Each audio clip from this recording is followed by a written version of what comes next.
According to CNBC, odometer fraud is a problem that costs consumers over $1 billion per year. And according to Car and Driver, nearly 2 million vehicles on the road today have inaccurate mileage. Now, for those of you who don't know what odometer fraud is, essentially what this is when the odometer reading on a car doesn't match how many real miles a car has. More often than not, this comes in the form of rolled back mileage. So a car's odometer may show that a car has only 100,000 miles, but in reality it's much more, sometimes 2 to 3 times as much. And as somebody who buys older, higher mileage cars for a living, I have come across odometer fraud more times than I can count. So in today's video, I'm going to be breaking down the ins and outs of odometer fraud, but more importantly, I'm going to be talking about how you can avoid becoming a victim of odometer fraud yourself. So let's get started. Now, there are many reasons why odometer fraud is a big deal and why it needs to be avoided at all costs. First and most obviously is instances where a car has much more miles than the odometer shows. This could be, for example, an instance where you think you're buying a 2015 Mercedes-Benz C300 with 75,000 miles, but in reality you're buying a 2015 Mercedes-Benz with 150,000 miles. The value of these cars are drastically different from one another. I'm talking thousands of dollars in difference. So in this example, if you bought a Mercedes thinking that it only had 75,000 miles, but in reality it had twice as much as that, well, chances are you just overpaid for a car that has way more mileage than you thought it did. And that is a terrible situation to be in, because not only does it mean that you overpaid on that car at the point of purchase, but it also means that once it comes time to sell that car, there is virtually no chance you're going to make anywhere near as much money back. That's a big issue. But rolled back mileage isn't the only type of odometer fraud that can affect a vehicle's value. Any mileage discrepancy at all can have a pretty negative impact on a car and its associated value. But I will talk about how to spot odometer fraud and mileage discrepancies a little bit later on in this video. But just know that regardless of whether the mileage was rolled back or just simply inaccurately put in, it is going to have a negative effect on the value of that car. Next is maintenance. Maintenance records become a large problem when it comes to odometer fraud, because if you buy a car with, say, 50,000 miles, but you find out that the car actually has 100,000 miles, well, those mileage amounts from a maintenance and repair perspective are drastically different. And these problems get amplified depending on the make and model. For example, a 50,000 mile BMW is significantly different than a 100,000 mile one. And a 100,000 mile one is going to be significantly more costly on an ongoing basis compared to one with less mileage. So if you buy one thinking that it only has 50, but in reality it has 100, well, then you're going to have to run in some unexpected maintenance and repairs cost, which again is never a good situation and can cost you tens of thousands of dollars later on down the road depending on the car. And this doesn't even begin to touch on the question of how has this car been maintained up until this point.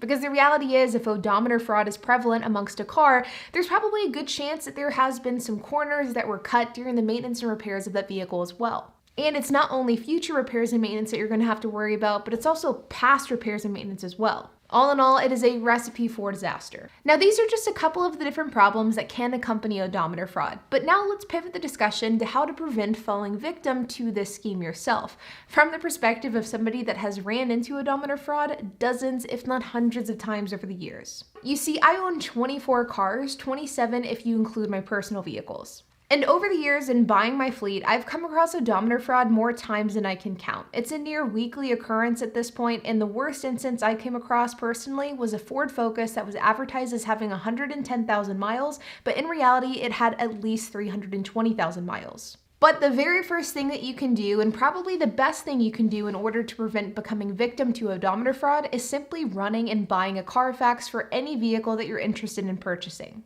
A Carfax will let you know if a car has rolled back mileage and mileage discrepancies, and it will save you a lot of time and a lot of headaches. Now, I know there is a lot of debate online about whether or not Carfaxes are the best route to pursue whenever it comes to vehicle history reports. And to be honest, when it comes to Carfaxes, there are a bunch of different options that you can choose from. So whether you choose Carfax or one of the competitors, it doesn't really matter. I just personally use Carfax myself, and I've found that it works really well.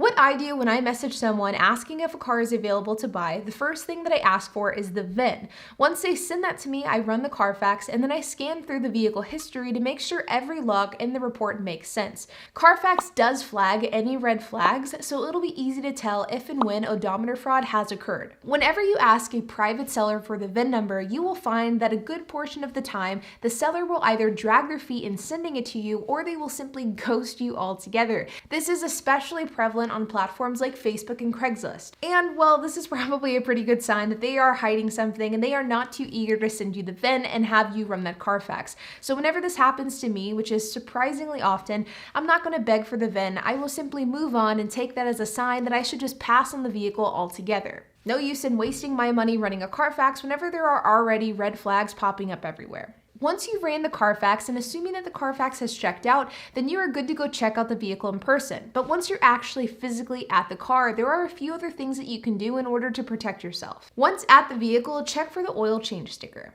You know, most oil change shops will put that sticker on the top left portion of your windshield. Look at that sticker. What does the mileage say? Does it match the odometer on the car, or does the reading at least make sense? Years ago, whenever HP and I were first getting started with Turo, we were brand new to buying cars and we were also pretty tight on money. We had gone and looked at a vehicle, and this particular car, we did not run the Carfax in advance because I didn't want to waste my money on a Carfax if I wasn't going to buy the car. So I wanted to wait to run the Carfax until the very end. HP and I were inspecting the car, and whenever we were doing our pre-purchase inspection, we noticed that the oil change sticker on that car said 176,000 miles. But the odometer on the vehicle only said 112,000 miles. The math just simply didn't add up.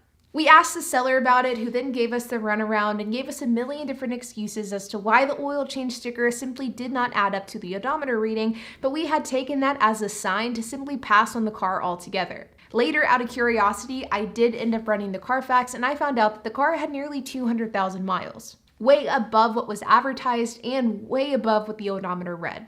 A real classic case of odometer fraud. And while more often than not, the oil change sticker on a vehicle will either be missing entirely or it will show the updated mileage, not the true mileage, it is a good idea to keep an eye on the little signs that may appear here and there, giving you an indication that the car may not be exactly what it appears to be. And while keeping in mind that odometer fraud is technically whenever a car has had its odometer tampered with and thus doesn't reflect the true mileage any longer, there are also related crimes that you could fall victim to that you should absolutely be aware of.